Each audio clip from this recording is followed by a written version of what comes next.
Meus amigos, a paz de Jesus permaneça em nossos corações. Hoje nós vamos estudar o penúltimo capítulo da carta de Paulo aos Romanos, é o capítulo 15. Esse é um capítulo geral, é um capítulo conclusivo, podemos dizer assim. Mas vamos fazer a leitura aqui com a nossa amiga Marcelese.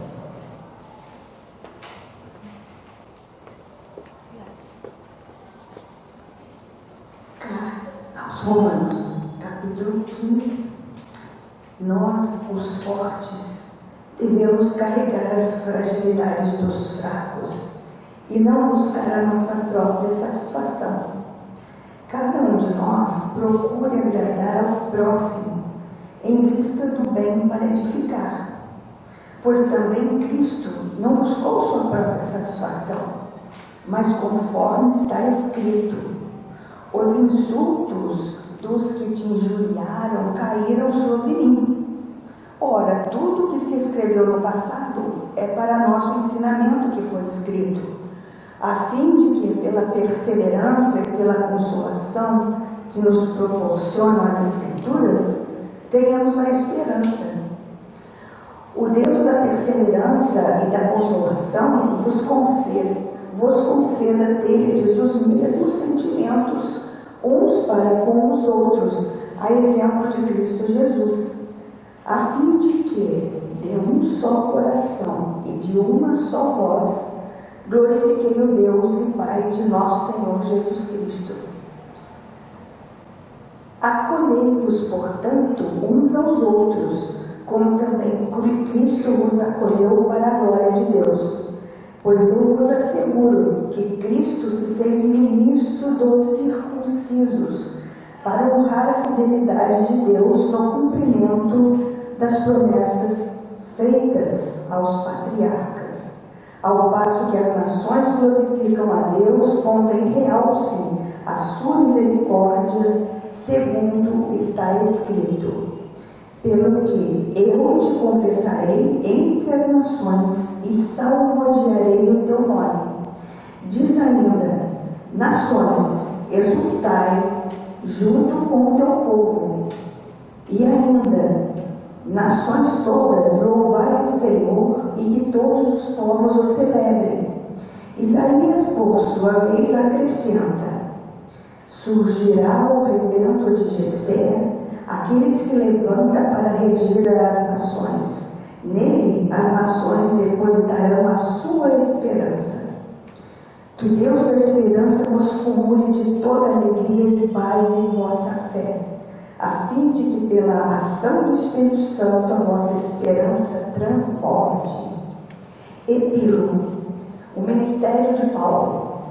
Pessoalmente, estou convicto, irmãos, de que estáis cheios de bondade e repletos de todo conhecimento e em grau de vos poder admoestar mutuamente. Contudo, vos escrevi, e em parte com certa ousadia, mas no sentido de avivar a vossa memória, em virtude da graça que me foi concedida por Deus, a fim de que as nações se tornem oferta agradável, santificada pelo Espírito Santo.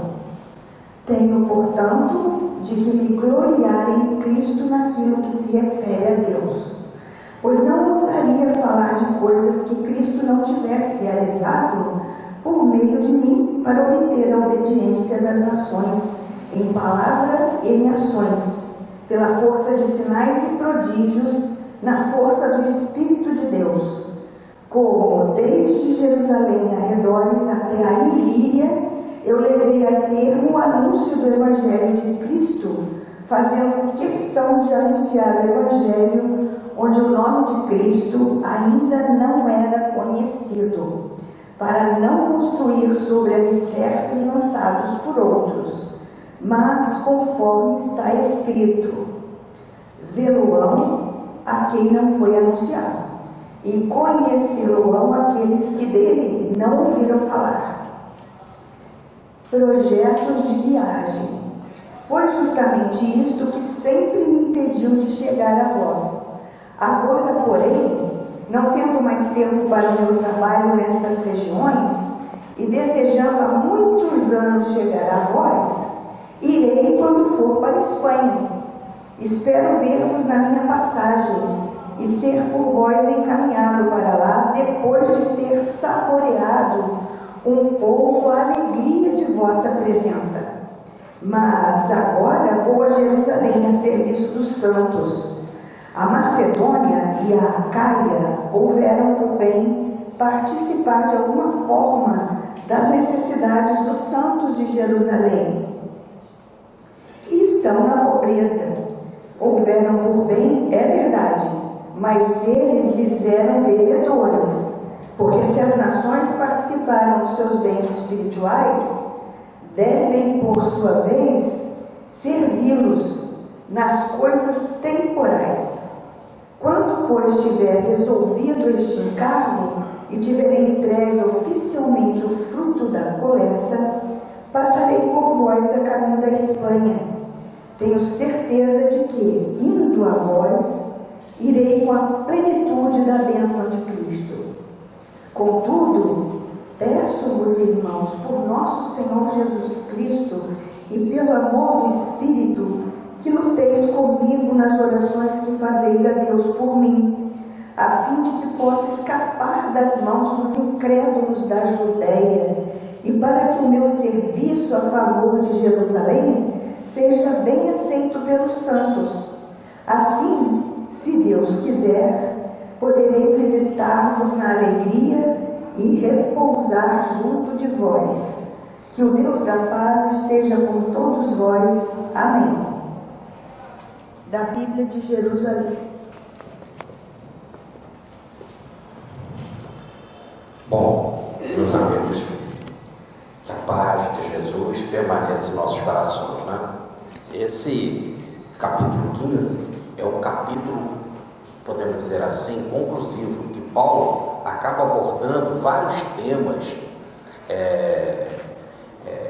importantes que ele abordou nessa carta, né?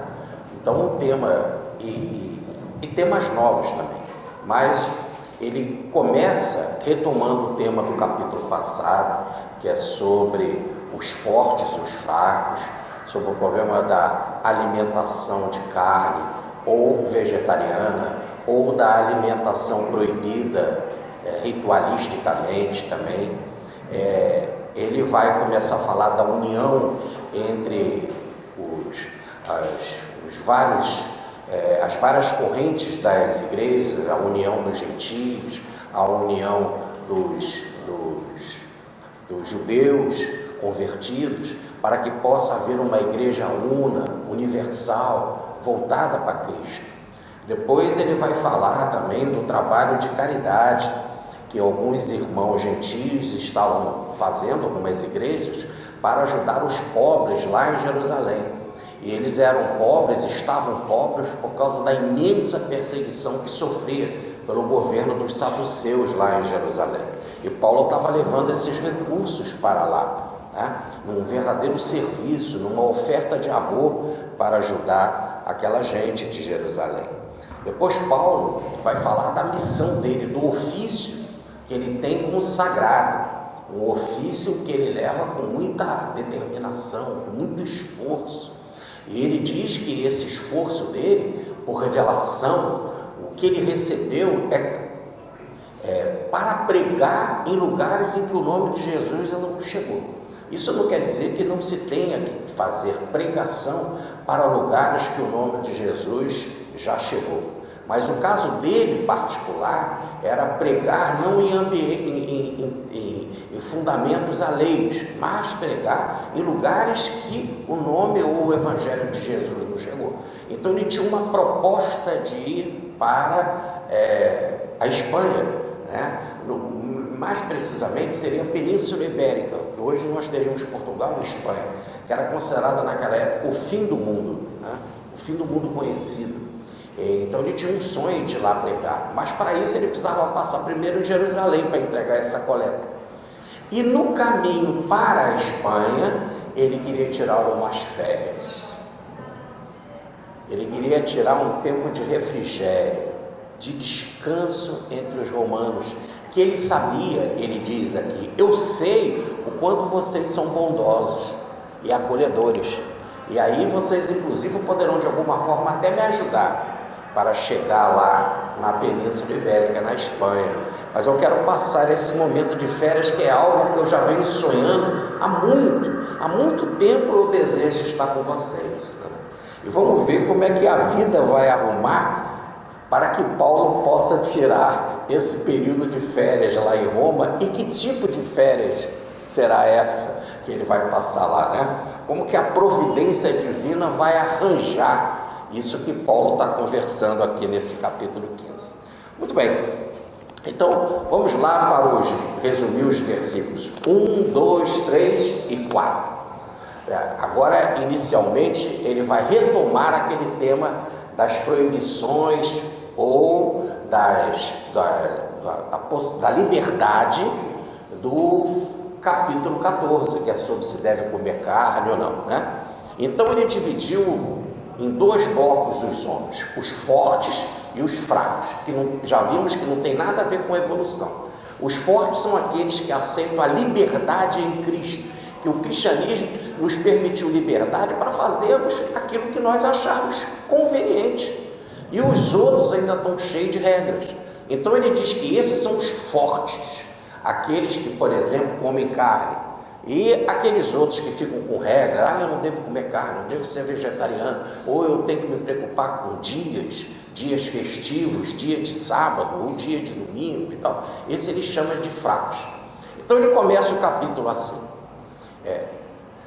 nós, os fortes, então ele se coloca no grupo daquele que não liga para festejar determinados dias, e se coloca naquele do grupo dos que comem carne, por exemplo, né?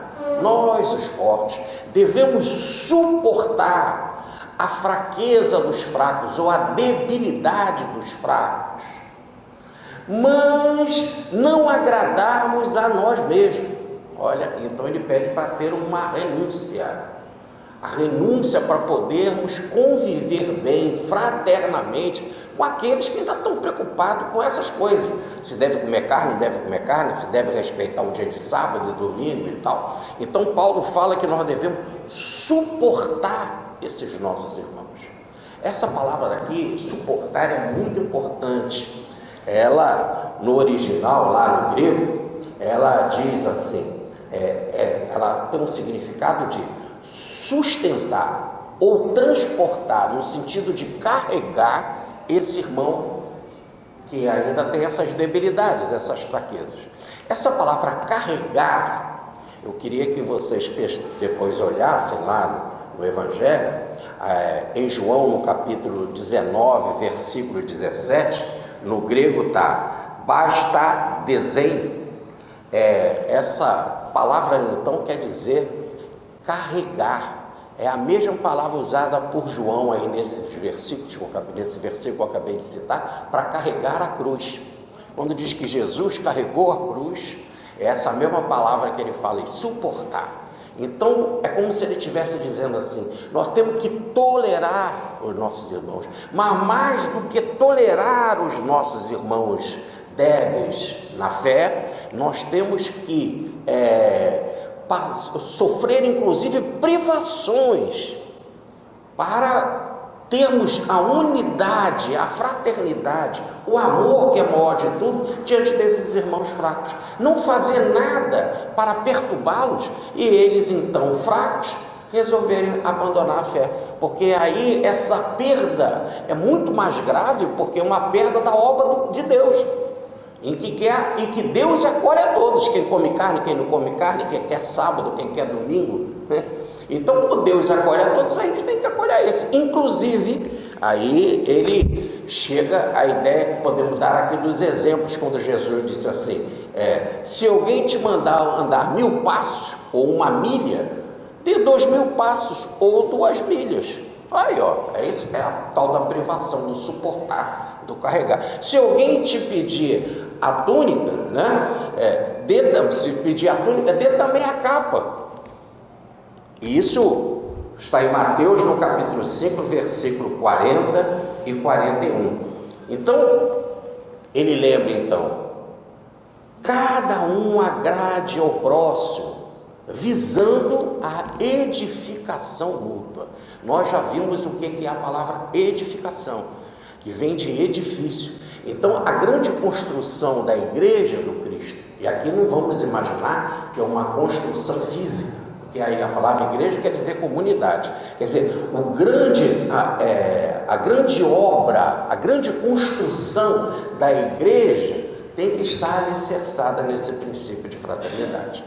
E ele então diz assim: por que um irmão não pode suportar o outro? Por que um gentio não pode suportar um judeu, só porque o judeu, mesmo convertido ao cristianismo, ainda vem com aquelas ideias antigas da sua religião? Como, por exemplo, no espiritismo dito kardecista, tem muitos espíritas que vêm com as ideias da Umbanda, do Candomblé, muitas ideias do catolicismo, Olha quantos centros espíritas chamados São Francisco, Santo Antônio, Então, e daí? Não, o espiritismo tem que ser puro. É verdade, o espiritismo não é isso. Mas nós entendemos bem o que é esse negócio de santo, entendemos bem, mas veja, por que perder esse irmão, esse companheiro? Por que criar contenda por coisas assim tão simples, tão superficiais? Então ele diz assim: lembra, irmão gentil, que o Cristo não agradou a si mesmo.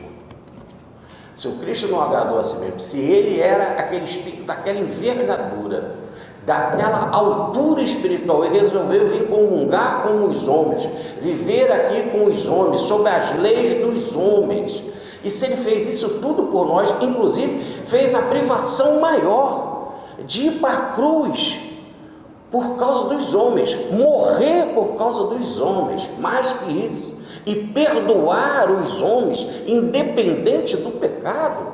Ora, por que nós não podemos fazer isso com nossos irmãos da igreja, sem fazer contenda nenhuma, sem fazer divisão, sem fazer separação, Então, é o que diz Paulo: como está escrito, sobre mim caíram as injúrias do que te injuriaram. Isso está no Salmo, no capítulo 69, versículo 9. Então, esse Salmo está dizendo assim, é uma frase que lembra a missão de Jesus. Então ele diz: sobre mim, sobre Jesus, caiu todas as injúrias daqueles que injuriavam a Deus. Quer dizer, os homens querendo injuriar a Deus, essas injúrias, esse fardo caiu sobre Jesus. E aí? E ele aceitou, agasalhou a todas as injúrias, mandaram ele descer da cruz, ironizaram, disseram que ele não tinha poder nenhum, chamaram ele de mentiroso, arrumaram testemunhas falsas, tudo o que fizeram, e são verdadeiramente inimigos da cruz do Cristo, são inimigos de Deus, essa que é a palavra Satã, adversário, opositor, e independente disso, Cristo acolheu e recebeu a todos. No versículo 4, então, ainda diz assim: por que essa escritura fala assim, coisa tão boa? Lembrando que o Cristo sofreu o que sofreu por amor de todos. Inclusive as injúrias eram para Deus, quer dizer, não é só para Cristo, inclusive as pessoas injuriam a Deus. Ora, sendo assim, se Deus acolhe a todos e acolhe num amor enorme, mandando o próprio Jesus de presente para a gente que injuria ele fala assim: então as escrituras falam assim porque todas elas são feitas para dar ensino. Aqui ele dá uma parada, ele abre um parênteses e vai falar de algo muito interessante. As escrituras todas são para o nosso ensino, para a nossa edificação, para a nossa instrução. Então, por que existe um livro dos Espíritos? Por que existe a Bhagavad Gita? Por que existe o Corão? Por que existe o Antigo Testamento? Por que ele sempre cita o Antigo Testamento? Paulo, por exemplo, muitas pessoas falam assim: ele só deveria citar o Novo Testamento. A gente nem sabe se na hora, se naquele momento ali que Paulo estava escrevendo, vários livros do Novo Testamento ainda não havia sido escrito. Mas no caso, ele cita essas escrituras porque elas servem de apoio, servem para provar, está vendo? Olha, 800 anos antes, 700 anos antes, 300, 400 anos antes, 1000 anos antes, 1200 anos antes, já se fala dessas coisas. Isso já era da sabedoria de Deus e já era da promessa. Então pensem, raciocinem e façam o que é o importante, que é acolher a todos, porque as Escrituras foram feitas para o nosso ensino, para que a gente tenha duas coisas importantíssimas. Primeiro, constância e consolação, porque essas duas coisas, constância e consolação, vão nos dar o que mais precisamos, que é esperança. Esperança de esperar dias melhores, de esperar o reino de Deus, de esperar a nossa transformação em Cristo. E o que é essa constância? É que fica difícil traduzir essa palavra, porque ela no original ela tem um sentido duplo, que é uma persistente paciência. É uma persistente paciência. É o que a Escritura nos dá para a gente. Outra coisa, ela nos consola. Esse consolar é uma palavra tão boa, né? Para o nosso conforto íntimo, que dá a ideia de encorajamento. Então lá no original está no sentido de encorajamento. Então as Escrituras, ela nos ensinam a persistente paciência e nos dão um consolo, ou melhor, nos encorajam a gente fazer o quê? Isso, agradar o próximo. Não viver para nós mesmos, mas viver para agradar o outro, para que o outro feliz, mesmo sendo débil na fé, permaneça conosco, formando uma grande unidade. E é isso que vai nos dar a esperança de que amanhã teremos um mundo melhor, uma igreja sadia e companheiros fortalecidos na fé. Muito bem, vamos agora resumir os versículos 6 e 7. Ele está concluindo o tema sobre essas coisas das carnes, dos dias e da liberdade cristã. E ele diz assim: porque Deus, que é de constância, o Deus de constância e consolação. Bacana, porque agora ele diz que as Escrituras nos ensinam a persistente paciência e nos ensinam o encorajamento, a consolação. E ele diz: o Deus que ele usa as mesmas palavras agora, que tem uma paciência persistente conosco. E esse Deus que nos encoraja, ora, agora ele faz um paralelo então entre Deus, as Escrituras e nós. Se as Escrituras são assim, ele está dizendo, olha, as Escrituras, se elas têm persistente paciência e se elas têm encorajamento, consolação, elas têm por quê? Igual Deus também tem persistente paciência e consolação. Então as duas são iguais porque as Escrituras foram ditadas por Deus. O que Paulo está dizendo aí? Que as Escrituras é de origem divina. Isso não quer dizer que não haja os transformadores espirituais, aquilo que Pietro chama da descida dos ideais. O ideal é um só, mas ele vai descendo, passando de mensageiro em mensageiro até chegar a se adaptar àquele médium, àquele profeta, para ele então registrar a mensagem. Mas a origem é divina. E se a gente souber, mesmo descendo o ideal, materializando o ideal, tirar o espírito da letra, porque a letra mata, só o espírito que dá vida, nós vamos chegar lá naquilo que é vida, naquilo que é essência, naquilo que é palavra de salvação, naquilo que é mensagem de verdade, de persistência, paciência e de consolação, no sentido de encorajamento. Então, porque Deus é assim, a mensagem dele é assim. Quer dizer, o agir de Deus segue o ser. A mensagem dele é dessa forma, porque é a essência dele. Então, as Escrituras falam daquilo que o próprio Deus é. E se Deus é assim, tem uma persistente paciência e um grande encorajamento, uma grande consolação, né? Então, diz Paulo, tenhamos nós também esse mesmo sentimento. Olha, esse mesmo sentir de Deus. Nós não somos filhos de Deus? Não fomos criados à imagem e semelhança de Deus? Não estamos convertidos ao cristianismo, que é mensagem de Cristo, que diz: eu e o Pai somos um, eu estou no Pai, o Pai está em mim? Então, que a gente tenha esse mesmo sentimento, que a gente possa ter uma paciência persistente e uma força de encorajamento, de consolo para os nossos irmãos débeis na fé, que ainda se preocupam com essas reentrâncias, esses atalhos. E aí ele diz: para quê? Para uns com os outros, numa verdadeira unidade, então, na igreja. Para que esse mesmo sentir possa ser, aí ele fala a expressão mística, em Cristo. Nós só vamos ter esta força para suportar, para carregar, como Cristo carregou a cruz, né? Para suportar os nossos irmãos fracos, se nós estivermos em Cristo.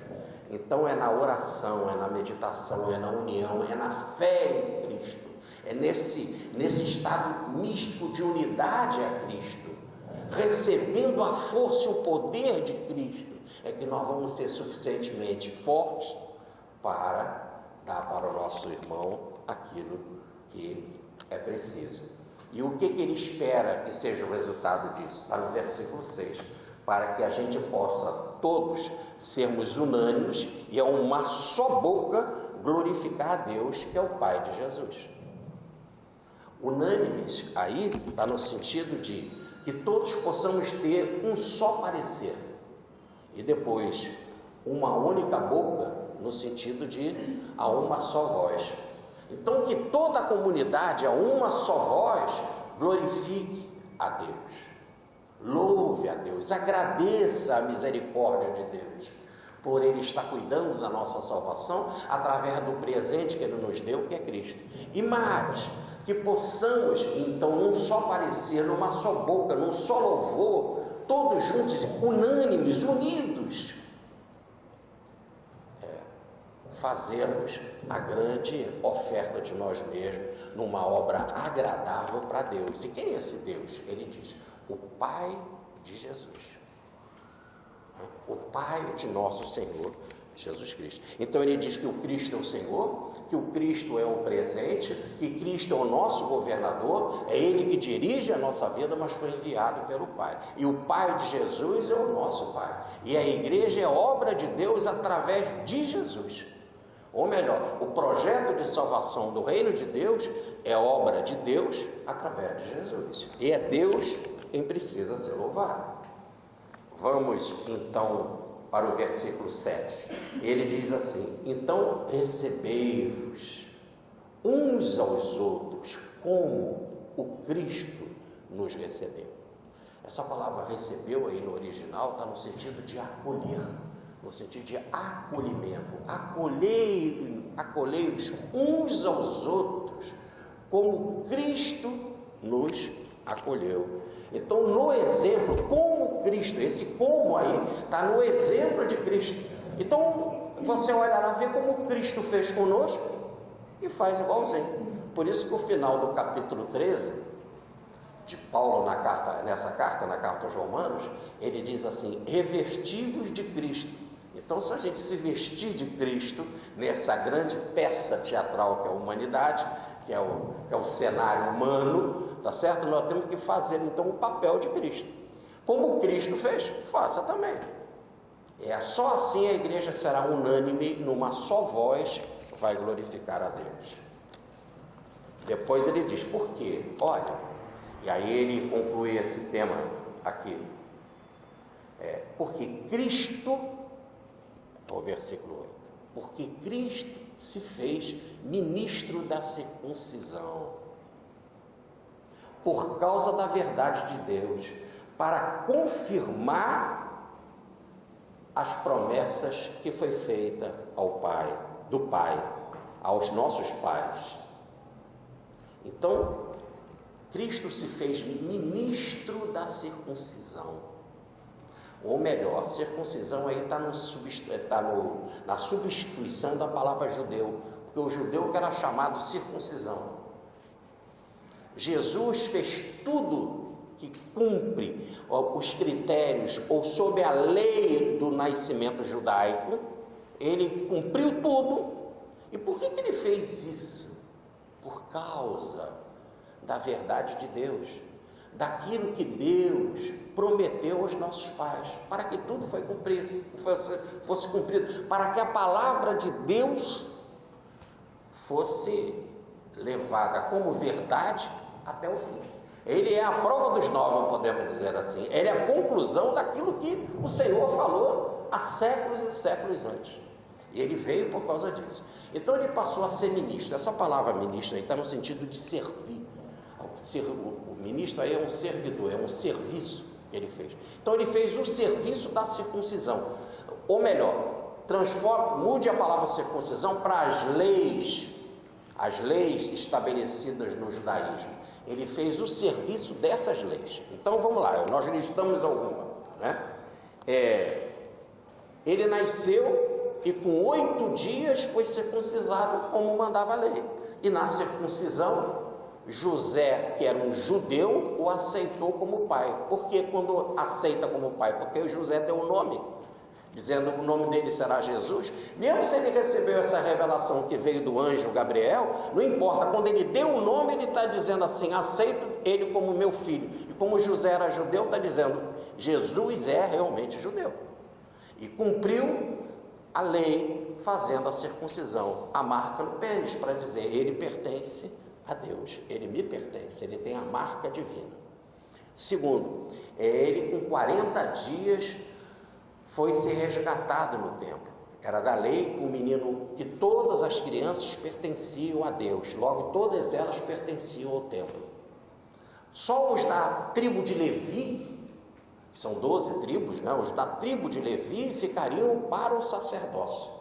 Aqueles que não são da tribo de Levi, como no caso de Jesus, que é da tribo de Judá, ele precisava ser resgatado no templo. E os pais de Jesus levaram 5 ciclos de prata, ou 5 moedas do templo, para resgatar Jesus, para ele poder levar uma vida aqui do mundo externo, do mundo secular, não do mundo necessariamente religioso, tanto que ele pode ser um carpinteiro. Foi cumprido isso. Uma outra coisa que ele cumpriu, que veio para realmente ser ministro da circuncisão, ou melhor, fazer o serviço da circuncisão. Ele com 12 anos estava lá no templo.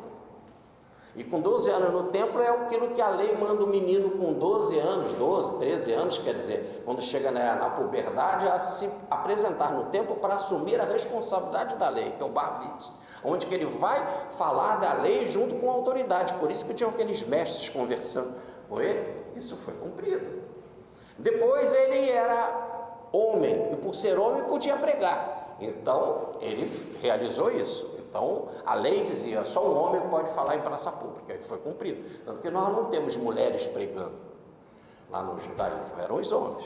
E mais que interessante, ele depois dos 30, porque a lei dizia que só se pode pregar um homem depois dos 30 anos. Então tudo foi cumprido. Está no livro dos Números, né, de Moisés. Então tudo foi cumprido. Então repare, ele veio como ministro da circuncisão, ou melhor, ele veio sob a lei da circuncisão, ou sob a lei do judaísmo. E veio para quê? Se limitando assim, fazendo... Olha, nós estamos falando do governador do planeta. Ele teve de se limitar a isso tudo, de passar por toda essa tribulação, esse sacrifício, essa diminuição, tudo por amor a uma causa. Qual a causa? Que todas as promessas que Deus fez através da história aos pais, olha como fala esse versículo, aos pais fossem cumpridas.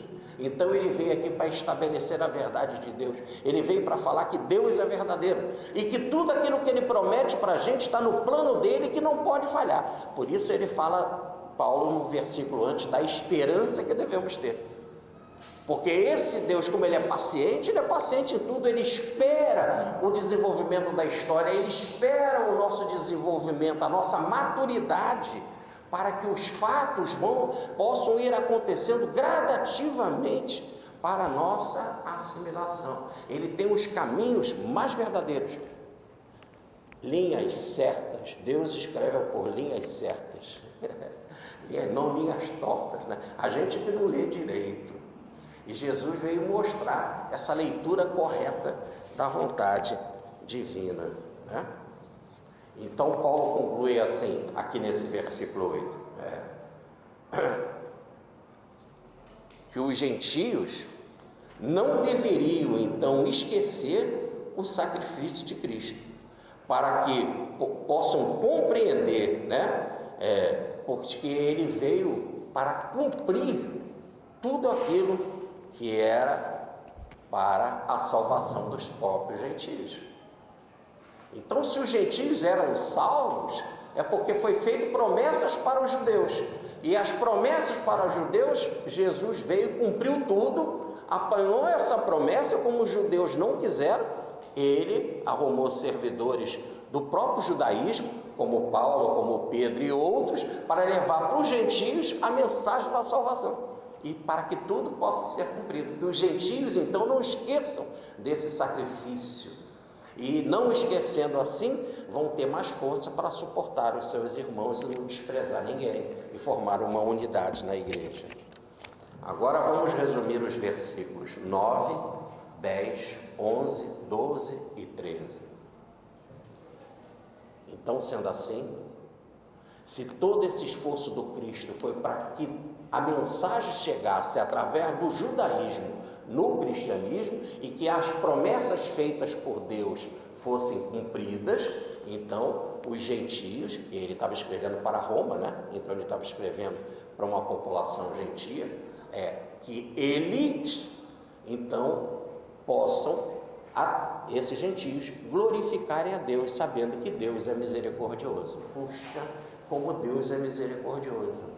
Apesar de tanto tempo, ele não esqueceu de nós, né? E mandou um presente através do judaísmo para que os próprios judeus nos ajudassem na nossa conversão. Então Deus é misericordioso.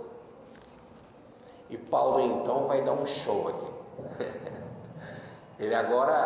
Ele nesses versículos aqui da frente, ele vai dizer assim: então repare, como eu falei para vocês, que todas as escrituras são feitas para o nosso ensino, para a nossa instrução, e que essas escrituras, então, elas são abençoadas, e que elas falam de persistente paciência e de consolação, de encorajamento. Vou provar para vocês que já estava escrito que a mensagem ia chegar para os gentios. Há muito tempo já estava escrito. Aí ele vai citar o Deuteronômio, vai citar os Salmos 2 vezes e vai citar Isaías. Em outras palavras, ele vai citar a lei, Moisés, Deuteronômio, vai citar os Salmos, que é liturgia, são cânticos, e vai citar Isaías, que é um profeta. Então o que ele está dizendo assim, olha, todo o Antigo Testamento, eu estou pegando aqui esses exemplos, lei, salmos e profetas. Então estou dizendo assim, todo o Antigo Testamento anunciava isso, que vocês seriam gentios salvos, e isso dado a misericórdia de Deus. Então vamos para a primeira prova que ele dá. Podemos dizer assim, prova A: eu te levantarei entre os gentios, e cantarei o teu nome. Eu te louvarei entre os gentios e cantarei o teu nome. Isso está no Salmo capítulo 18, versículo 49. Então ele já está dizendo que a mensagem do cristianismo vai chegar até os gentios, e que os gentios vão receber em forma de louvor e cântico, ou em forma de alegria, essa mensagem. Aí ele faz assim no versículo 10, outra vez, Toma mais uma. Mais uma prova. Seria assim, a prova B. Alegrai-vos, gentios, juntamente com o seu povo. Ou melhor, alegrai-vos, gentios, juntamente com os judeus. Isso está em Deuteronômio, capítulo 32, versículo 43. Então vai haver uma alegria mútua, gentios e judeus. E ele começa assim no versículo 11. E ainda, ou em outras palavras, mais uma vez. Louvai ao Senhor todos os gentios e louvem todos os povos. Então agora todos os gentios devem louvar a Deus. E todos os povos, se outros povos tiverem, devem também louvar a Deus. Isso está em Salmos capítulo 117, versículo 1. E por fim, no versículo 12, ele diz assim: e outra vez, mais uma, a última, a quarta citação,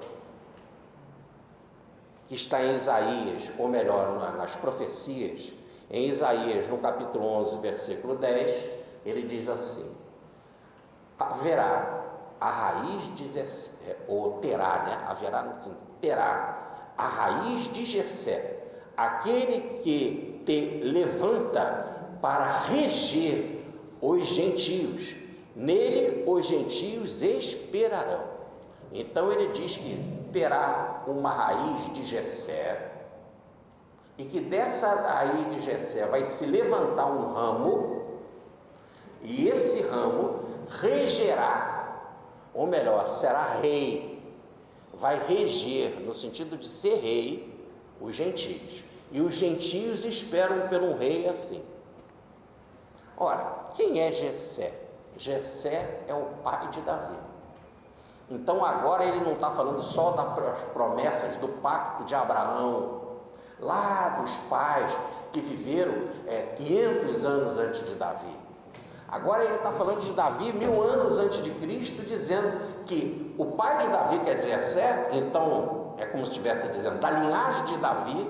E aí qual é a diferença? Por que não falar só dos patriarcas? Porque ele diz que foi a promessa aos pais. No versículo anterior, né? Nos versículos anteriores, num versículo ele fala que Jesus veio por causa das verdades de Deus para cumprir a promessa aos pais. Os pais nós temos lá Abraão, Isaac, Jacó, é o pacto abraâmico. Agora ele está dizendo que vai vir um broto um raminho vai surgir da raiz de Jessé, ou melhor, fincado na genealogia de Davi. Por causa de quê? Porque Davi, diferente de Abraão, Davi diferente de Jacó, Davi diferente de Isaac, Davi era rei. E se Davi era rei, isso quer dizer que Jesus será rei. Tanto que Pilatos pergunta para ele: tu é rei? Ele diz: tu dizes, mas o meu reino não é deste mundo. Quando eu disse o meu reino é desse mundo, não está dizendo que não é da terra. Porque ele é rei da terra, sim, ele é o governador do nosso planeta. Só dizendo não é deste mundo, no sentido, não é deste tipo de rei aqui, feito aqui pelos homens, com estruturas humanas. Não é isso. Não sou desse tipo. A minha estrutura não tem interesse material, e sim é espiritual. É um reino espiritual. Por isso que quando Pilatos diz tu é rei, ele não nega. Ele diz: tu diz, você está dizendo, mas o meu reino não é desse mundo, não é desse tipo como o seu. Quer dizer, não precisa se preocupar, eu não vim aqui para tomar o teu lugar, tá certo? Não precisa se preocupar. E Pilatos se entendeu muito bem, tanto que diz: eis o homem, eu não vejo nada nele de erro. Pilatos então entendeu. Então, quando ele diz que ele veio da descendência de Davi, todos que são da descendência de Davi têm direito a ser o quê? Rei. Um filho de rei, né? Ele tem direito ao quê? A solicitar, a pedir, a exigir o reinado. Mas como o reino dele não é deste mundo, o que essa profecia está dizendo é que ele será rei do mundo inteiro, dos judeus e dos gentios.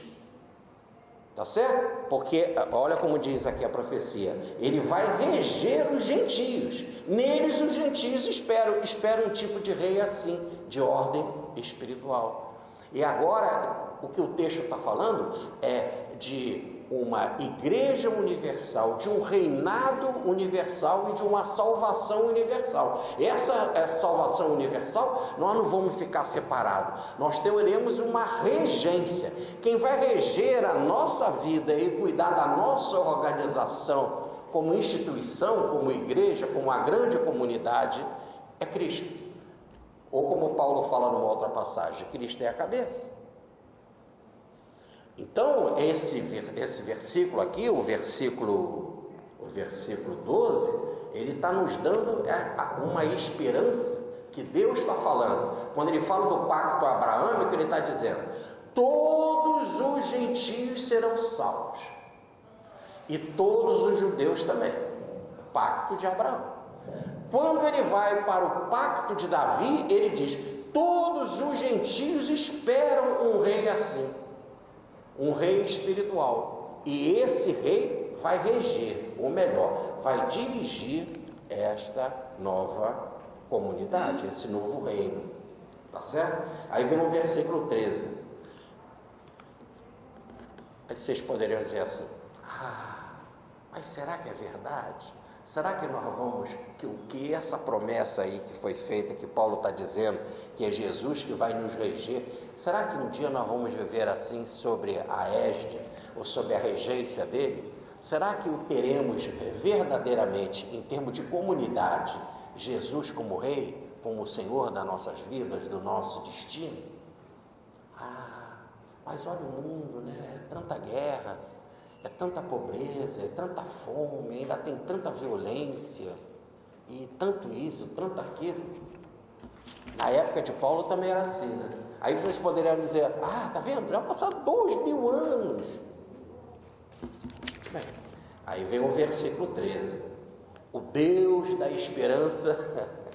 E esperança não é uma coisa que aconteceu, ou que está acontecendo aqui presente. Esperança, diz Paulo, se fosse daqui agora, não era esperança. Então ela veio no futuro. E eu só posso ter a certeza de que isso vai acontecer, eu só posso ter a prova conforme que eu vou vendo na história a atuação de Deus e vou vendo que as coisas vão sendo concretizadas. Primeiro ele falou que havia a salvação dos judeus. Depois disse que através dos judeus viria a salvação para os gentios. E agora a mensagem já chegou. Depois ele disse que ia mandar um mensageiro. Ele mandou um mensageiro, um presente que é Cristo. A mensagem chegou para os gentios. O mundo agora de ponta a ponta fala de Cristo, né? O livro mais comercializado e mais distribuído no mundo são as Escrituras. Então, se o homem que mais se escreveu sobre ele na face da terra é Jesus, então está indo. Então você tem que ter a esperança. E por que deve ter a esperança? Porque ele diz, é o Deus da esperança.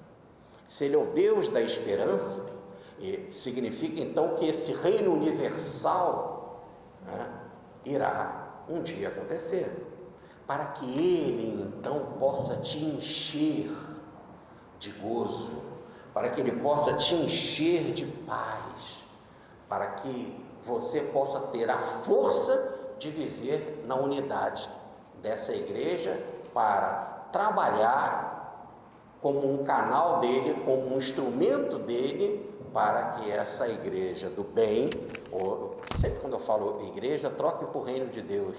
Isso é uma coisa total, universal, não é nada particular num canto, tá certo? Para que isso que é universal realmente aconteça. Então o que ele espera? Que esse Deus de esperança, e se você começa a dizer assim, será que é verdade? Então que ele possa te encher de gozo, que ele possa te encher de paz. Aí é uma coisa individual. E aí você tendo isso, você vai poder ter força para continuar tendo esperança, trabalhando, lutando, suportando, para que essa obra aconteça. E ele então faz essa oração. Isso aqui é uma oração que ele está fazendo, uma doxologia, nós falaríamos assim em linguagem teológica. Que o Deus da esperança vos enche de gozo e de paz, para que possa haver uma abundância de vocês em espírito. Então, ele está dizendo, Deus é a fonte de toda a esperança e deve abundar em nós em espírito. Sempre ele fala em espírito ou no espírito, para dar essa ideia de união mística. Cristianismo só existe, cristão verdadeiro, aquele que está em união mística com Cristo. Esse negócio do Cristo lá longe não é cristão. Todo cristão tem que estar em Cristo, no Espírito. Tem que estar sempre nessa coisa íntima. Ele é amigo, está dentro de você. Por enquanto você não sentir esse contato direto, você fala toda hora, todo dia, todo momento, e toda a tua vida, e para onde você olha, para trás, para frente, toda a tua vida é cercada de Cristo, é vivida em Cristo.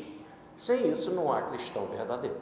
Então, para que isso possa abundar, esse gozo, essa alegria, está na satisfação dessa fé inabalável, ou fé aí está no sentido de união, canal com Cristo. Muito bem. Então, vamos agora resumir os versículos 14, 15, 16 e 17. Eu estou persuadido em vós, irmãos romanos. Eu estou persuadido, quer dizer, eu tenho certeza, estou firme nisso, que vocês estão cheios de bondade e cheios, plenos de todo o conhecimento e com a capacidade para admoestar uns aos outros. Vamos lá. A igreja romana, a igreja de Roma, não era a igreja tão problemática como vocês vão ver quando nós estudarmos a carta de Paulo aos Coríntios, a carta de Paulo aos Gálatas, né? Em que ali já tinha muita divisão. Ele diz que a divisão que tinha em Roma, as dificuldades em Roma, era bem solucionáveis e que ele já tinha informação, ele estava persuadido, ele tinha essa certeza, informação de companheiros. E aí vocês vão ver no próximo capítulo, que é o 16, quantos amigos, que comunidade enorme que Paulo manda carinhosamente abraço, saudação, carinho, vibração para todos eles. Então ele diz, estou persuadido, sei que vocês estão cheios de bondade e que vocês têm um conhecimento certo do Evangelho, o conhecimento pleno, o conhecimento saudável. A melhor palavra aí é saudável. Vocês têm um conhecimento saudável do Evangelho. Então está tudo certinho com vocês. Mais que isso, está tudo não só ter um bom conhecimento, mas vocês têm capacidade de um de orientar o outro. Eu estou aqui orientando pela essa estatura que tem de ser enviado por Cristo como apóstolo, mas eu sei que vocês têm capacidade um para orientar o outro. Essa igreja está indo bem e por isso que eu quero, depois de realizar aqui meu trabalho, tirar uma férias com vocês. É uma igreja saudável, quer dizer, eu não vou aí para lutar. Vocês é que, nós vamos ver já, ele vai dizer, vocês é que vão lutar comigo para o meu sucesso. Olha que coisa legal. Então, se é assim, se vocês são assim, por quê? Porque estão cheios de bondade. Essa palavra bondade no original está agathosune. Ela quer dizer retidão. É mais do que bondade, porque repare que a palavra bondade é um problema aí de tradução. Ela é mais, a gente usa ela para Deus. Quando Jesus foi chamado de bom, ele disse, eu bom sou o Pai. Não é isso? Então aqui a palavra melhor é retidão, quer dizer, vocês têm um comportamento reto, uma postura ética, uma confiança em Cristo, uma dedicação ao serviço do Evangelho, muito sadio, muito saudável. Então, vamos lá para o versículo 15, já continuando. Então, se vocês têm um conhecimento saudável, têm capacidade um para orientar o outro, vai dar tudo certo, principalmente com relação a essas divisões de comida, de dias, porque um pode orientar o outro e vamos em frente. Então o versículo 15 ele diz assim, por isso escrevo mais ousadamente, falando de algumas particularidades para vocês. Por isso que eu sou mais ousado na minha fala. Eu falo uma fala mais assim atrevida, falando de algumas coisas mais em particular para vocês. E o que eu falo? falo que é para lembrar a vocês, lembrar que por causa da graça que me foi concedida, lá na estrada de Damasco, quando Cristo apareceu para ele, mandou ele ser pregador, mandou ele ser o divulgador do Evangelho, e fez o Evangelho chegar até ele, um Evangelho de vida, um Evangelho saudável. Ele anotou o Evangelho, cumpriu o Evangelho, e conversou com os apóstolos, e teve visitando Mateus, e teve com Pedro, teve com Marcos, teve com Barnabé, teve com Tiago, teve com João, teve com Maria de Nazaré. Então ele conhecia um Evangelho vivo, ele até pretendia escrever uma biografia do Evangelho. Então, e aí ele pediu para Lucas fazer, porque ele estava sem tempo, e aí o Evangelho de Lucas que nós temos. Mas repare que ele diz, eu recebi de Deus, essa é a causa, eu tenho essa autoridade, e eu não posso negar que eu sou chamado como os outros apóstolos. Só que os outros apóstolos foram chamados quando Cristo esteve aqui. Agora eu fui chamado, ele vindo em espírito me chamar. Quer dizer, eu sou um apóstolo em espírito em Cristo. E com essa autoridade, e eu não posso negar essa autoridade, é essa autoridade que me faz ter muitas provas dela, através de fenômenos incríveis, de sinais, de prodígios, de como a minha vida está sendo arrumada, ou como a minha vida está sendo impulsionada para a divulgação desse Evangelho. Eu posso falar de algumas particularidades com vocês. Então é como se ele estivesse dizendo assim: irmãos, como vocês são bondosos, vamos para um tete a tete aqui, vamos para uma conversa mais particular, e vocês sempre lembrando que estou falando sem negar essa minha autoridade em Cristo. E a autoridade não é minha, ela é em Cristo, é Cristo que me dá esse poder, e foi Cristo que me delegou essa tarefa. Ele não está sendo aqui arrogante nem vaidoso, como estivesse dizendo, tudo é de Cristo, e o meu trabalho é esse. E o que foi me dado? Foi me dado para o meu ofício entre os gentios. Então, quando ele fala nessa autoridade, essa palavra aqui, a autoridade, ou essa graça de Deus, por causa da graça de Deus que chegou até ele, que veio até ele, o que ele recebeu? É o ofício ou o ministério entre os gentios. E que a gente fala assim, Paulo, o apóstolo dos gentios, isso, ele é o apóstolo para os gentios. Então vamos para uma conversa íntima, né? Vamos lá, uma conversa ousada. Está no versículo 16. Ministro de Cristo para os gentios. Ou melhor, ministro aí está no sentido de serviço. O meu serviço em Cristo é para os gentios.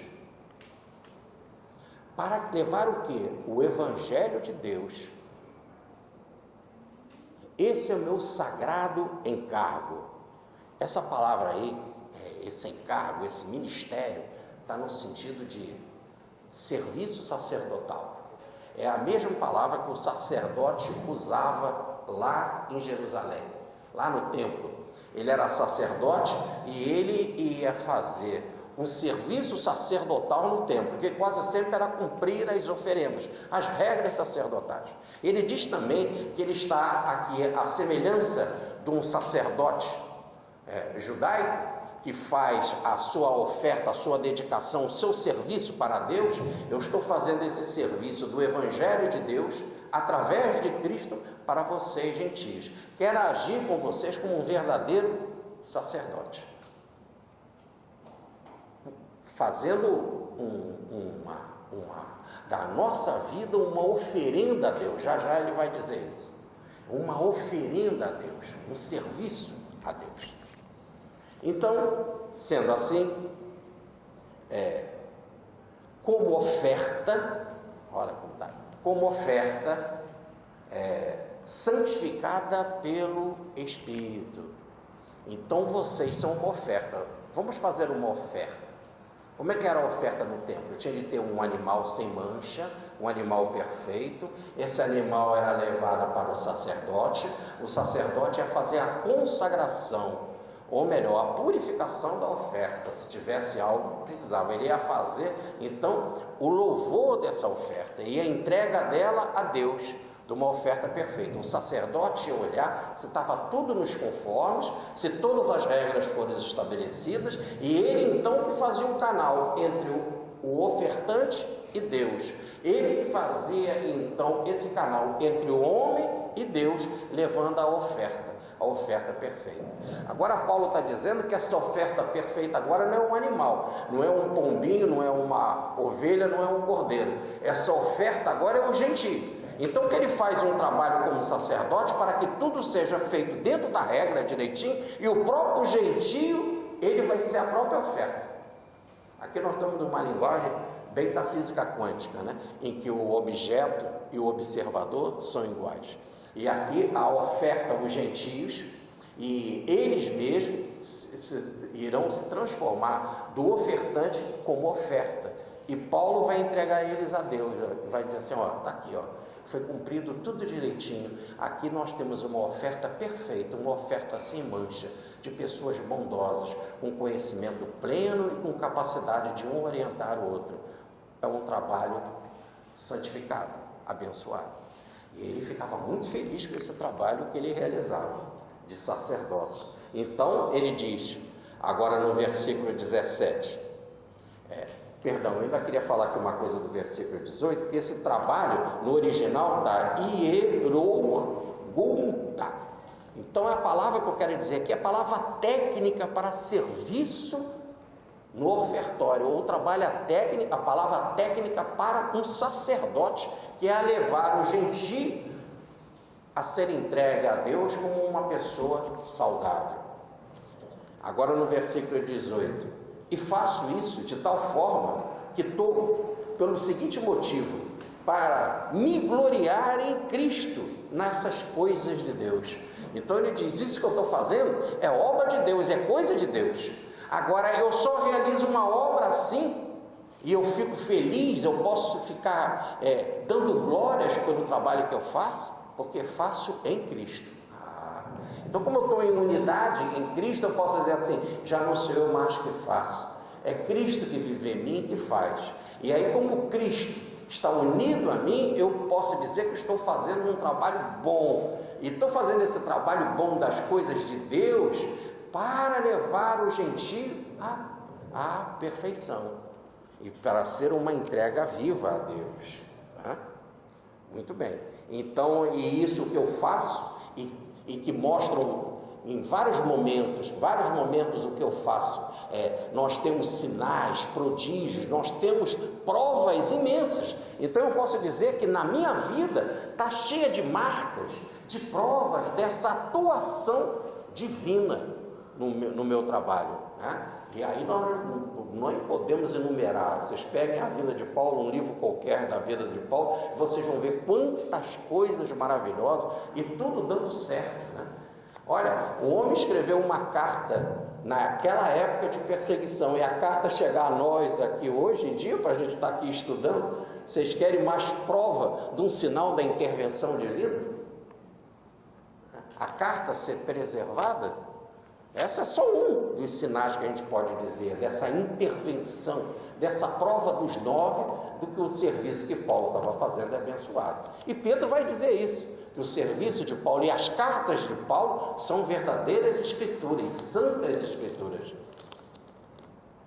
Muito bem, agora vamos para os versículos 18, 19, 20 e 21.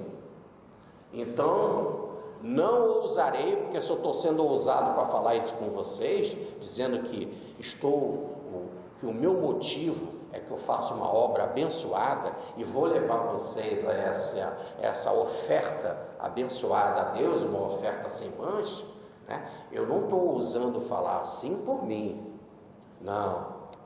Mais uma vez ele força, mais uma vez ele avisa, falo isso por Cristo, que por meu intermédio, como canal, eu sou um canal, eu sou um médio de Cristo, é Cristo que por meu intermédio realiza a obra assim. E se eu fico feliz não necessariamente por mim, e sim só sou um canal, quem faz é Cristo, quem realiza é Cristo. Tá certo? Então eu não sou ousado por mim. Ousado é a obra que a gente faz. Para quê? Para que vocês possam ter obediência. Obediência nas palavras e nas ações, ou melhor traduzir por obras. Então, aquilo que você faz, que você seja obediente ao Evangelho. E como vocês são, romanos, obedientes ao Evangelho, não só nas palavras, mas nas atitudes, naquilo que vocês fazem. Então a minha obra, podemos dizer, está sendo glorificada. E vamos para o versículo 19. Porque tantos sinais e tantos prodígios, sinais aí são fenômenos menores, prodígios são fenômenos maiores, extraordinários, como ressuscitar alguém. Paulo uma vez ressuscitou uma pessoa, né? O Eutico estava na janela do terceiro andar, ele já vinha pregando quase 8 horas, o menino cochilou, caiu lá embaixo. Aí Paulo desceu, se agarrou a ele, abraçou, o corpo estendido no chão e disse: a alma ainda está no corpo. A palavra no original é psique, ou melhor, o corpo astral ainda está no corpo, ou melhor, ele está encarnado. Vamos voltar para continuar a pregação. Ele voltou para continuar a pregação. Então isso que são chamados, que todo mundo fez, né? Foi algo assim imenso. E essa é a diferença da palavra prodígio para a palavra sinal. Sinal são fatos, são fenômenos abençoados, como de curas, as normais, aquelas mais corriqueiras, mais conhecidas, e aqueles outros fenômenos extraordinários. Paulo diz: a minha vida está cheia disso. São verdadeiras provas que eu tenho, né? Porque eu realizo isso no poder do Espírito. A gente não pode ler as Escrituras com pressa. Quando ele diz que eu realizo isso no poder do Espírito, esse no, a gente só escreve no aqui porque está em mais o. Tá certo? Então é em união ao Espírito, quer dizer, é o Espírito que me toma, e aí esses sinais, esses prodígios maravilhosos acontecem. Então ele está falando aqui que ele é médium, é um fenômeno mediúnico. E aí eu tenho realizado esse trabalho, podemos dizer assim, imenso, de Jerusalém a Ilíria. O que é Ilíria? Ilíria é a parte, é o lado oriental do mar Adriático.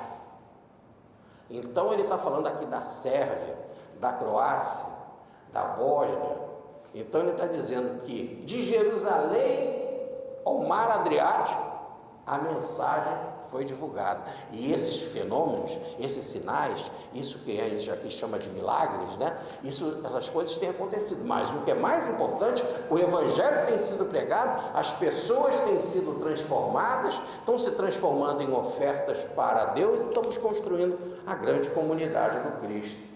E por isso é que me esforço para anunciar o Evangelho. Não quero anunciar o Evangelho em qualquer lugar, não onde já se conhece o nome do Cristo. Quero o meu trabalho, aquilo que foi me indicado a fazer, é pregar aonde o nome do Cristo não chegou. Ele era um apóstolo mais ousado, né? Aquele que conseguia, não quer dizer que ele era melhor que os outros. O perfil dele, o perfil psicológico era chegar em ambiente que ninguém tinha ouvido falar do nome do Cristo, e ele ali anunciar, conseguir, pela força da sua palavra, pela força da sua atração, reunir um grupo, montar uma igreja e alimentar aquela igreja. Então, essa era a tarefa especial dele. E ele diz assim: então, quero levar, não para edificar sobre um fundamento alheio. Aí muita gente podia pensar assim: poxa, ele é vaidoso, né? Ele não quer pregar onde que Pedro pregou, onde Tiago pregou. Não é isso. Não para realizar no fundamento da lei, ele está explicando a tarefa dele. Não foi isso que me foi dado. Se fosse me dado isso, como foi dado para Apolo, que pregava lá em Éfeso e em Corinto, em terras aí que já tinham sido pregadas, aí é a tarefa desse irmão, a minha. Aquilo que eu sei, aquilo que eu sou esforçado para fazer é chegar onde a mensagem não chegou. Essa era a sua característica. E para isso, eu me esforço. Não é nenhuma vaidade, não é rivalidade com nenhum irmão, é a minha tarefa. Foi isso que o Senhor mandou. E ele ainda diz, porque há uma profecia com relação a isso. Está escrito, está em Isaías, no capítulo 52, versículo 15. O que é que está escrito? Aqui, ele está falando dos judeus aqui, Isaías, dos gentios, aqui, Isaías. Aqueles a quem não foi anunciado, o Cristo, o verão a Cristo. E os que não ouviram, entenderão o Cristo, ou terão o conhecimento de Cristo.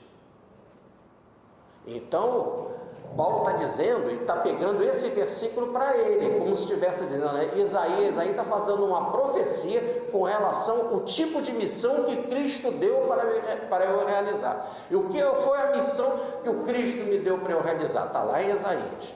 Aqueles que nunca viram o Senhor, vão ver através de Paulo. Aqueles que nunca ouviram ou entenderam o Senhor, vão entender através de Paulo. Então ele está pegando essa profecia. Olha como ele está dizendo agora. Depois que ele citou vários profetas e vários salmos e a lei do Deuteronômio para dizer que os gentios seriam salvos, agora ele está pegando um profeta, Isaías, para dizer, inclusive, gentios, essa missão foi dada para mim. Está aí, ó, está lá em Isaías. Então essa é a autoridade que eu tenho. Lembrem disso. E eu, quando estiver com vocês, eu vou levar mais abundante graças, e espero quando chegar a vocês, chegar nessa plenitude do meu encontro com Cristo, para derramar graças abundantes com vocês quando eu estiver aí nas minhas férias. Que ele queria ter férias, coitado. Ah, Paulo. Ele queria ter férias, coitado. Queria ter um refrigério. Versículos 22, 23 e 24. Porque muitas vezes eu fui impedido de estar convosco. Muitas vezes. Como eu queria já estar aí com vocês, já estando aí nessas minhas férias, nesse refrigério com vocês que são tão bondosos, né? Tem todo esse espírito retidão. Ah, muito eu queria isso, mas sou impedido. Vamos ver aqui primeiro essa palavra impedido. Impedido aí está no sentido, fui cortado ou interrompido. No original é interromper, ou melhor, cortaram esse plano dele. Era um plano dele estar já lá com os romanos descansando, mas sempre quando ele pensava isso, e diz ele, há muitos anos eu venho pensando nisso, o plano espiritual, ou mais alto, a providência divina cortava. Por que não queriam favorecer a Paulo? Sim, é porque ele não era chegada a hora. Ele fazia leitura de uma coisa que iria acontecer mais no futuro. Precisava ter toda uma outra construção para quando ele chegar em Roma, chegar na sua plenitude de bênçãos. Ainda tinha um caminho a percorrer, tá certo?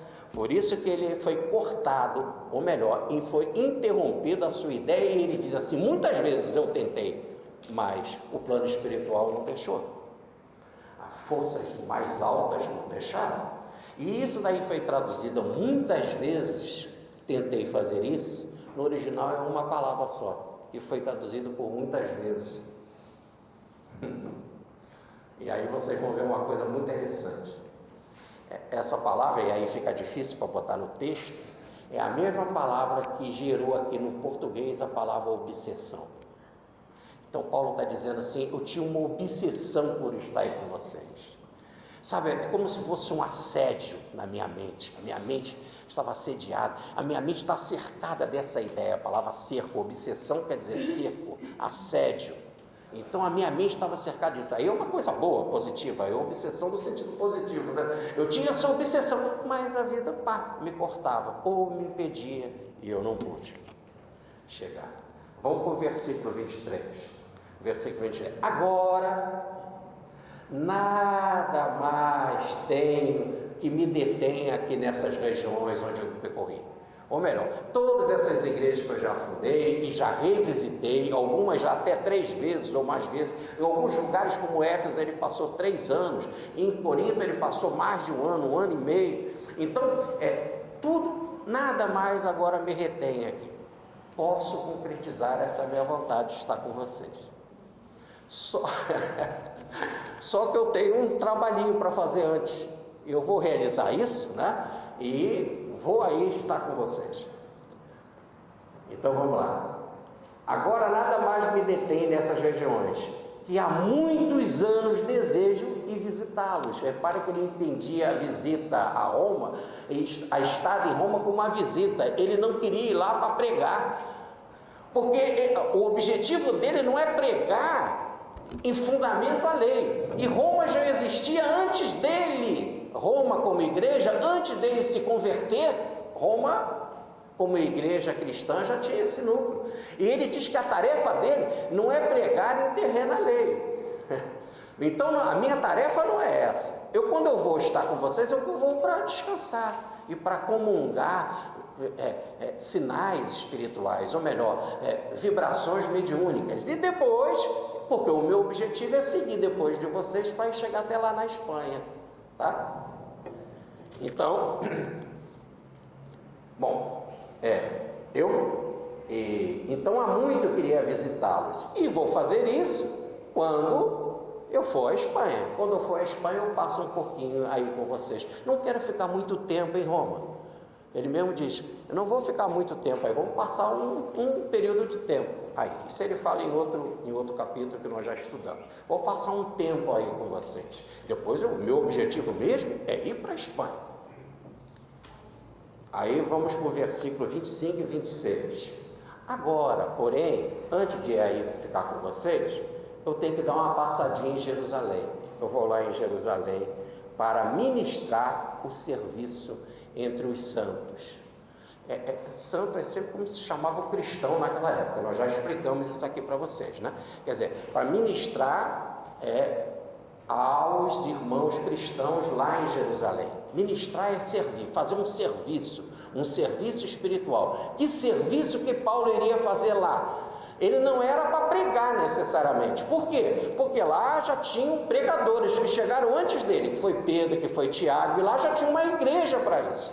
Que serviço que ele ia fazer? Levar a coleta dos dos gentios para os pobres de lá. E os pobres de Roma, de Jerusalém, estavam pobres por causa da perseguição que eles sofreram.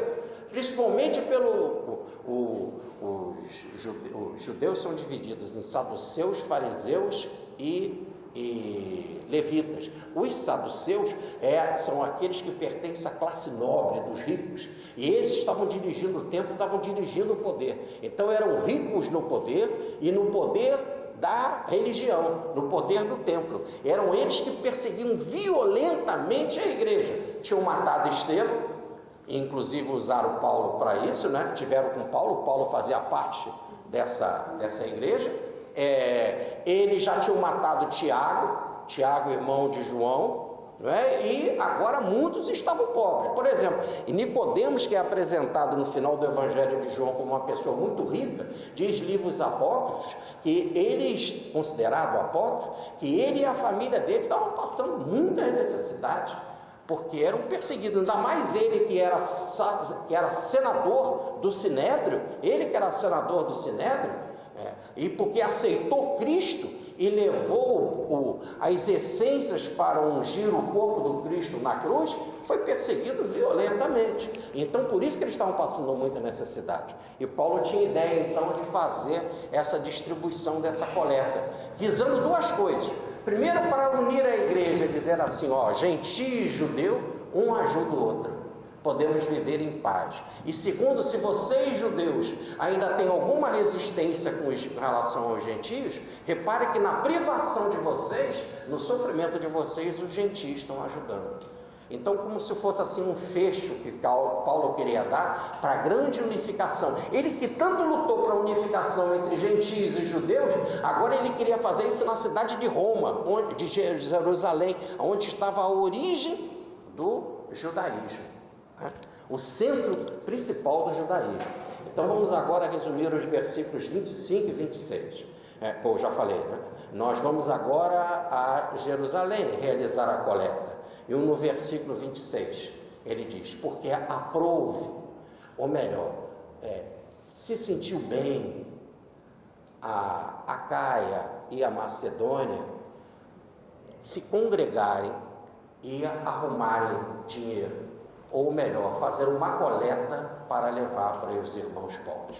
Só que aqui nessa carta está faltando um outro grupo, que ele vai falar lá na carta aos Coríntios, que nós vamos estudar mais na frente. A primeira carta aos Coríntios, no capítulo 16, versículo 1, ele diz que também se uniu a esses a Galácia, daí a carta aos Gálatas. Então foram algumas igrejas que se reuniram para recolher dinheiro, levou muito tempo. Paulo contratou um secretariado, ou melhor, almas vigilantes de cada igreja para tomar conta desse recurso, para com ele também fazer uma viagem como vigilante, para saber que Paulo não estava botando a mão em nada e que os recursos realmente iam chegar lá para a igreja, né? Quer dizer, ainda tinha que se preocupar com isso também. Bom, mas ele disse, então como esses irmãos fizeram isso, eu tenho que levar esse serviço lá às igrejas. E por que eles fizeram isso? Versículo 27. Porque eles se sentem devedores dos judeus. Porque foi através dos judeus que eles receberam a mensagem.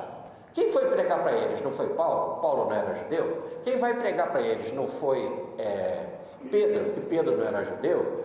Quem um dos primeiros fundadores, e nós vamos ver no capítulo 16, a quantidade de pessoas amigas de Paulo, que é a próxima palestra, que estavam lá em Roma, quantos eram judeus? O próprio casal Prisca e Áquila, que foram um dos primeiros a frequentar a igreja de Roma, ou talvez, quiçá, serem fundadores da igreja em Roma, eles eram judeus. Então, o que os gentios receberam dos judeus, e do judeu maior, que é Cristo, receberam os gentios uma mensagem, uma palavra espiritual maravilhosa, palavra de libertação, de salvação, um serviço espiritual, ou melhor, um serviço muito superior. E agora esses judeus lá em Jerusalém estavam sofrendo necessidade. O quê? Necessidade espiritual? Não, porque eles tinham a palavra, mas necessidade material, estavam com fome, estavam com frio. Então, será que os gentios não poderiam fazer um trabalho menor, que é o trabalho material, mas não menos importante, que é o da caridade? O da caridade material? Então, é como se estivesse fazendo assim na balança uma comparação. O judeu fez para os gentios um trabalho espiritual maravilhoso. E agora, em retribuição, já que os judeus estão passando necessidade, os gentios vão devolver para eles, na forma daquilo que eles estão precisando, que é um trabalho menor, que é a caridade material, o bem que eles receberam da salvação. Então, diz Paulo, né? Pois são devedores dos judeus, né?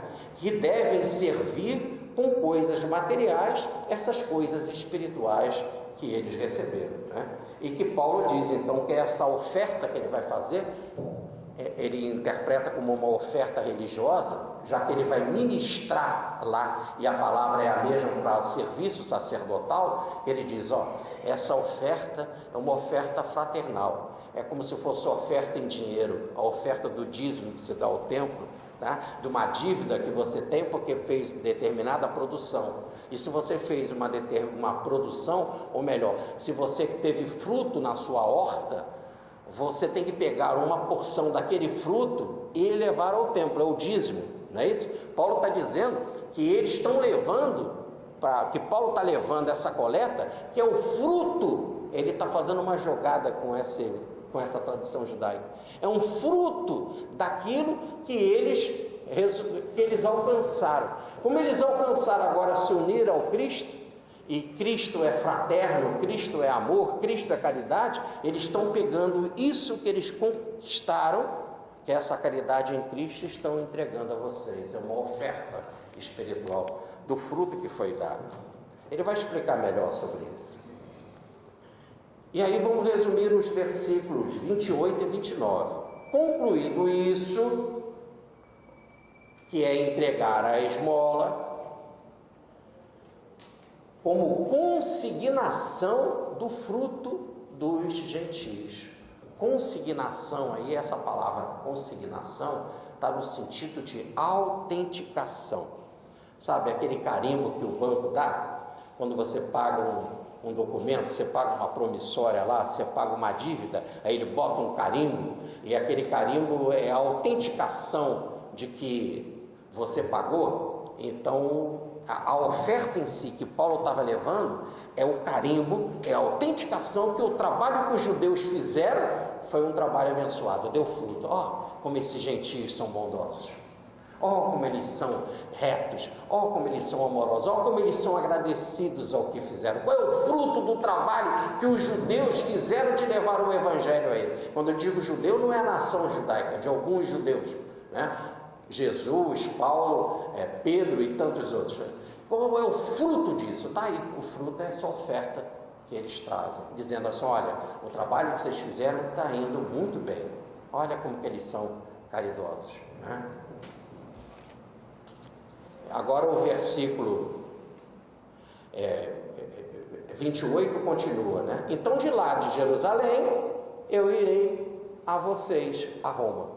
E de Roma, depois de passar algum tempo com vocês aí de férias, eu vou para a Espanha. Tudo bem? E vamos para o versículo 29.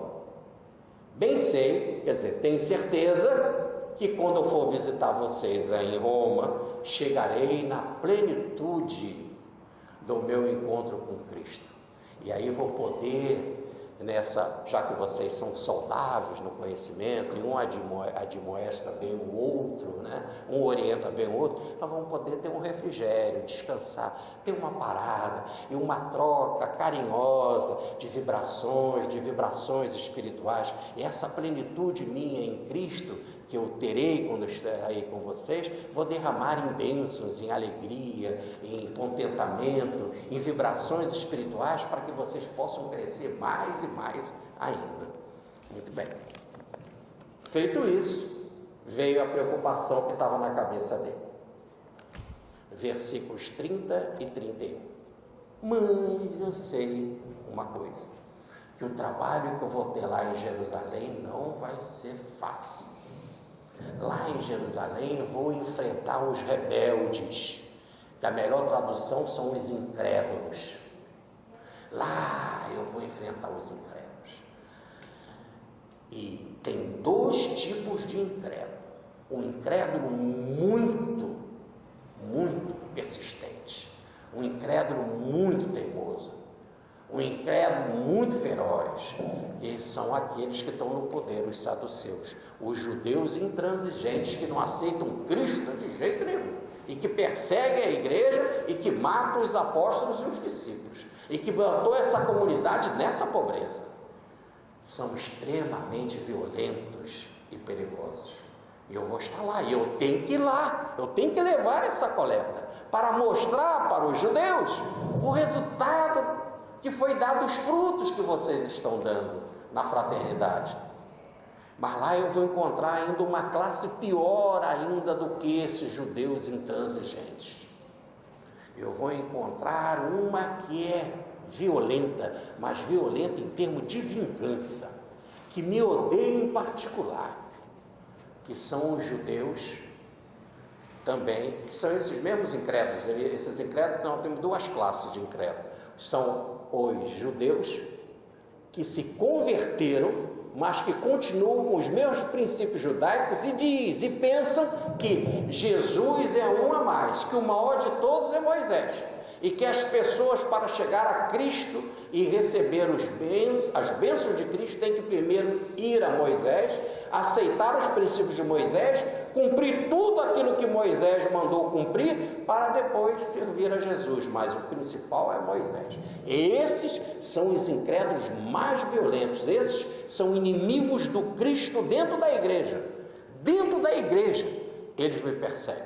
Por isso que no Atos dos Apóstolos, no capítulo 15, tem o primeiro concílio que foi feito em 49, mais ou menos, dos dos anos do cristianismo, para que houvesse essa liberação feita pela cúpula da igreja de Roma, de Jerusalém, comandada por Tiago, por João e por Pedro, para que os gentios pudessem viver em liberdade com relação à carne, com relação à circuncisão e outras lutas que os judeus convertidos queriam impor à comunidade gentílica.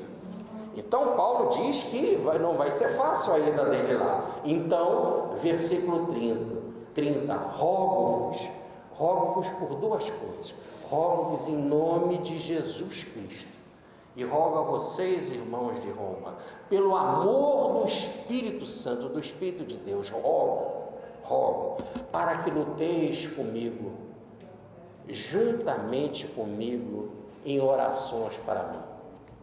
Paulo agora está pedindo orações à comunidade de Roma, porque eu sei que o que eu vou enfrentar lá, e ele já teve revelações incríveis de vários médiuns, de várias cidades, de várias igrejas, falando das dificuldades que ele iria enfrentar lá em Jerusalém, mas ele não negava que ele não deveria ir.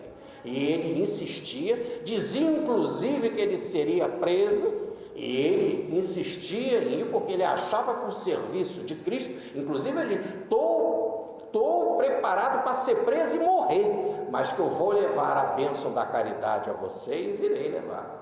Então ele já tinha tido revelação sobre isso, mas ele persistia. Então ele pedia para uma oração de luta. Aqui é aquela oração fervorosa, né? Aquela oração que quase você coloca a espiritualidade contra a parede, né? É uma oração de luta. E ele diz: junto comigo, irmãos de Roma, orem para que a minha oferta possa ser aceita. Orem juntamente comigo, em orações por mim, para que eu seja livre dos rebeldes, que são esses desobedientes, para que o meu serviço, a coleta, lá na Judéia, possa ser aceitável pelos santos. Repare que ele estava preocupado se a coleta ia ser aceita na igreja de Jerusalém. Repare que a maior preocupação dele não era contra os judeus que não eram convertidos, aqueles que podiam realmente e que estavam destruindo a igreja e colocou a igreja na pobreza. A maior preocupação é o que acontecia em termos de luta intestina dentro da igreja de Jerusalém. Peço e orem para que a minha oferta seja aceitável. Quer dizer, teria dúvidas até se o dinheiro ia ser aceitável. Quando chegava lá, dizia assim: mas vocês, os gentios mandaram essa oferta para vocês porque vocês estão passando necessidade. E eles podiam dizer assim arrogantemente: mas nós vamos querer dinheiro de gentio? De jeito nenhum. A gente está pobre, mas pobre com dignidade. Pobre com dignidade, sou pobre com dignidade. E não aceitam. Olha, verdadeira loucura. E perseguirem Paulo e dizer que aquilo não era abençoado, que era uma oferta impura, que botou ali a mão o gentio, né? Que o procedimento, que o dinheiro era um dinheiro de corrupção, que não era um dinheiro de bênçãos, que não recebeu a consagração do templo, talvez da necessidade daquelas moedas todas serem trocadas por moedas do templo, que era a moeda do ciclo, fazer a conversão, fazer o câmbio. Então, a maior preocupação de Paulo era com as lutas internas dentro da igreja. E aí, concluindo, nós vamos para o versículo 32 e 33. A fim de que, pela vontade de Deus, depois de tudo isso, de eu levar a oferta ser aceita, e aí, por fim de tudo, pela vontade de Deus, ou pela providência divina, eu possa chegar até vocês em alegria e curtir as minhas férias, o meu refrigério. Só que ele não sabia que essas férias seriam assim. Primeiro, né, ele seria preso e, para não ser morto pelos judeus intransigentes, ele seria levado para Cesareia e ia ficar 2 anos na cadeia. Ele não sabia que ele seria levado preso em algemas num navio pago pelo governo romano para ser entregue às autoridades em Roma. Ele não sabia que esse navio ia naufragar em Malta e que ele ia ter que passar um exílio lá em Malta e que lá em Malta uma cobra venenosa iriam picá-lo e iam esperar a morte dele. E ele também não sabia, ou melhor, não falou aqui na carta, que as férias dele seria que ele seria e chegaria em Roma como prisioneiro e ser entregue às autoridades. Então, como foram as férias de Paulo lá, né, em Roma? Foi como prisioneiro. E aí ele faz a oração final, versículo 33, que o Deus de paz esteja com todos. Amém. Muita paz, meu Deus.